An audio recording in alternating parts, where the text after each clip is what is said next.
Hello, आप लोगों को मेरे चैनल पर स्वागत है। बड़ों को चरण स्पर्श और छोटों को प्यार। आज का विषय है शिव पार्वती की महिमा की कहानी। आज मैं आप लोगों को सुनाने जा रही हूँ। किसी गांव में एक बुढ़िया रहती थी। बुढ़िया को एक बेटा और बहू थी। बहू को आए 7 साल हो चुका था। कोई औलाद नहीं हुआ था, जिससे बुढ़िया अपने बहू को नहीं मानती थी। हमेशा उसे अभागन कहकर पुकारती थी और उसे अच्छा चीज खाने पीने और पहनने ओढ़ने को भी नहीं देती थी। उसका बेटा बाहर दूर प्रदेश में काम करता था।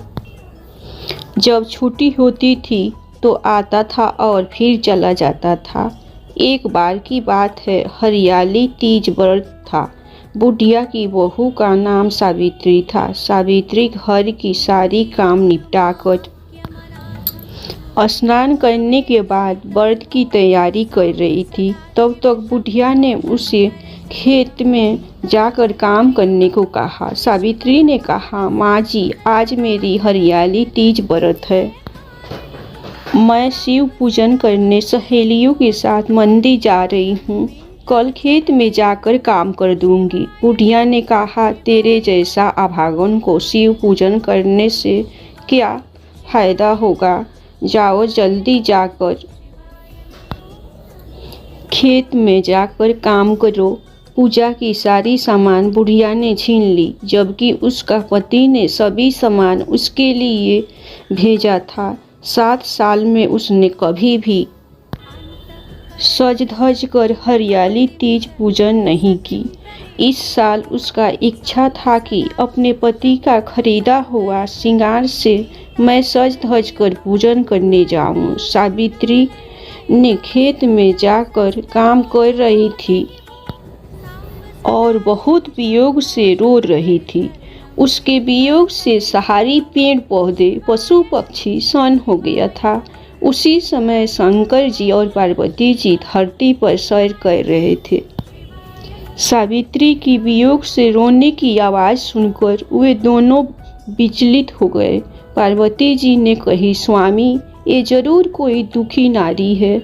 उन्होंने खोजते खोजते सावित्री के पास पहुंच गए। सावित्री ने कहा, बेटी, तुम्हें क्या कष्ट है? पार्वती जी ने कहा, बेटी, तुम्हें क्या कष्ट है? सावित्री ने कहा, आज हमारी हरियाली तीज व्रत है। मेरी सास ने शिव पूजन का सारी सामान हमसे छीन ली और मुझे काम करने के लिए खेत पर भेज दी। वे मुझे अभागन कहकर पुकारती है, क्योंकि मुझे औलाद नहीं है। 7 साल से मैं यह व्रत कर रही हूँ। कभी मैंने नया कपड़ा पहनकर और सज धज कर शिव पूजन नहीं की, जबकि मेरा पति दूर प्रदेश में रहते हुए मेरे लिए पूजन का सामान भेजते हैं और मेरी सास मुझसे छीन लेती है। यह सुनकर शंकर जी और पार्वती जी बहुत दुखी हुए और शंकर जी बोले, बेटी, तुम अपना घर शिव पूजन करने जाओ। हम लोग तुम्हारी खेत की सारी काम निपटा देंगे। और पार्वती जी ने सावित्री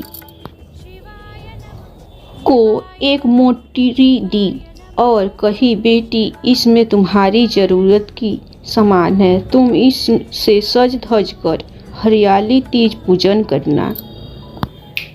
सावित्री ने खुशी से सज धज कर हरियाली तीज व्रत की। यह देखकर बुढ़िया ने सावित्री को बहुत मारी पीटी और गलत आरोप लगाने लगी। शंकर जी और पार्वती जी के श्राप से बुढ़िया को पूरा शरीर में कोढ़ घाव निकल गया। बुढ़िया की बहू सावित्री स्वभाव की बहुत अच्छी थी। बुढ़िया घाव के दर्द से रोती कराहती रहती थी। सावित्री सास को देखकर बहुत दुखी हो गई थी, पर सावित्री को अनुभव हो चुका था कि खेत पर जो लोग आया था वो कोई और नहीं था, शंकर जी पार्वती जी ही थे।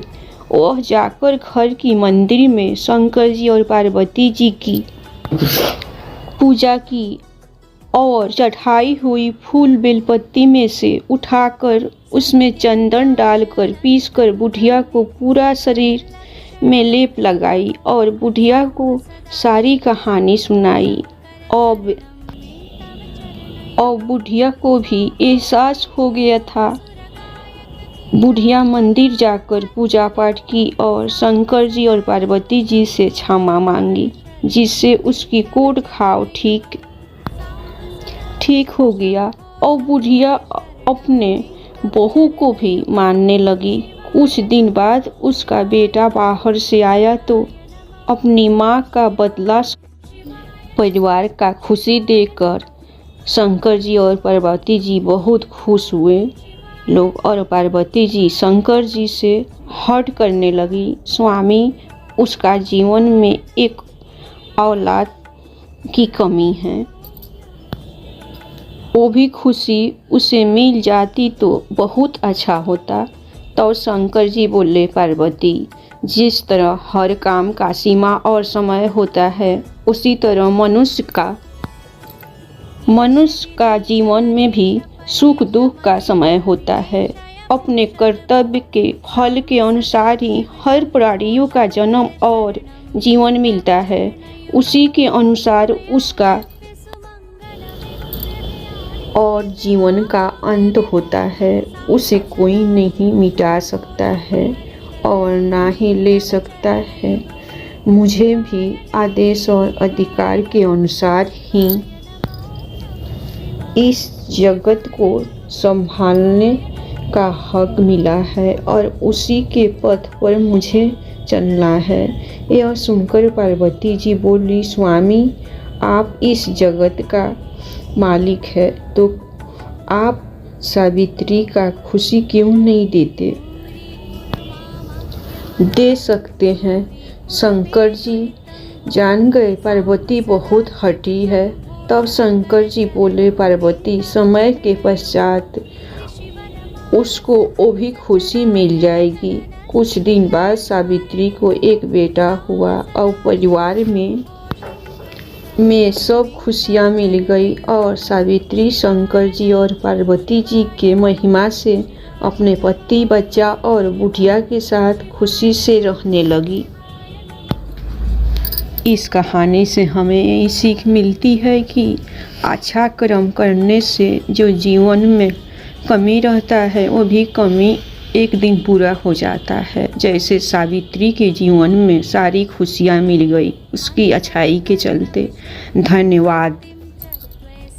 मेरी चैनल को आप लोग सब्सक्राइब ज़रूर कीजिएगा, तभी तो मैं इस चैनल पर सफल होगी और आप लोगों को अच्छा कहानियाँ मैं बनाकर सुनाते रहूँगी।